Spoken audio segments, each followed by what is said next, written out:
والله انا كان نفسي في يوم من الايام تبقى انت البابا، اقسم بالله كان نفسي في يوم من الايام تبقى انت البابا. ابو رب الكعبه انا كان نفسي رافائيل يبقى البابا، اقسم بالله على قسمك ان انا قبل ما توادرس يكسب كنت اتمنى ان رافائيل هو يبقى البابا. لكن الحمد لله الانبا توادرس برضو ما خليناش نفسنا في حاجه برضو. يعني انا هقول لك على حاجه، احنا بنستشهد بكلام الانبا رافائيل على مين؟ في ايه بالظبط؟ عفوا في الشرك. الغلطه اللي بيقعوا فيها معظم المسيحيين مش واخدين بالهم بسبب الثقافه غير المسيحيه اللي دخلت دماغنا غصب عننا، ليل ونهار ميكروفونات متسلطه تدخل جواك فكر مش مسيحي، فكلكم بتؤمنوا بالتوحيد غصب عنكم، لكن احنا بنؤمن اصلا بالايه؟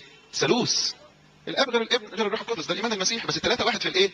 في الجوهر، وبالرغم من الثلاثه واحد في الجوهر لكن هم ثلاثه، اب وابن وروح قدس، هو واحد في الجوهر لكن الاب غير الابن، وممكن الابن يتكلم مع الاب يقول له يا ابتاه، وممكن الاب يتكلم مع الابن يقول له يا ابني، مش بيقول له هذا هو ايه؟